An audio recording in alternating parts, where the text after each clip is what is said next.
talking with Sharon Bladholm, a ceramic artist and sculptor. So Sharon, would you describe these pieces that you made for us?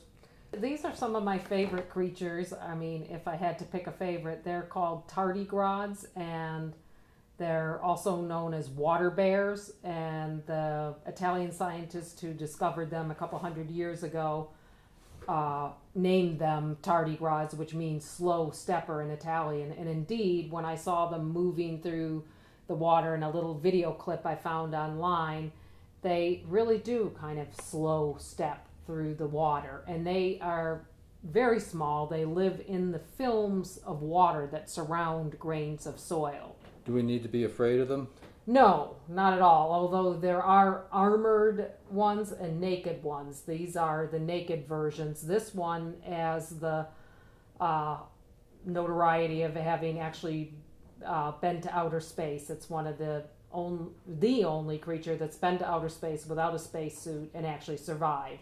Tardigrades, like a lot of the other soil creatures, can go into a cyst-like state, and in this cyst-like state they can suffer a lot of very harsh conditions like boiling, freezing, lack of humidity, and that sort of thing. How about these guys? Now they look a little scary. These are the mites, and yeah, they do look scary. In fact, people were, right as I was working on this, there was all that stuff about bed bugs, and people kept saying, oh, they look like bed bugs. But interesting forms. But these are all mites, which are arthropods, which make up roughly 50% of the organic material in soil. So they're quite numerous, and you can see a very, wide diversity of form. There's these very smooth, like pill-like ones, and then these much more complex, long-legged types of forms. What are these? These are the soil algae, and shown in a diversity of different forms that they come in. There's these more long, stringy, chain-like forms and more bulbous forms, but there are many types of algae in the soil, and they are big recyclers of nutrients for the soil. You've made all of these sculptures of soil microorganisms. Where will they be displayed? Where can we see these pieces?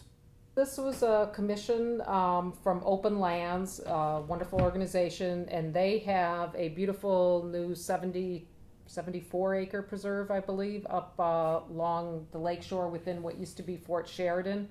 And they came up with a wonderful idea of commissioning artists to do pieces that would help people connect to and interpret the nature around them as they visit the preserve. And so instead of your traditional signage that you might see at a forest preserve, they wanted to do it in a more artistic way, but still have it connect directly to the preserve. So these will all be installed up at Yes. Lakeshore Preserve? Yeah, these will, there's a low retaining wall that they'll be attached to very soon.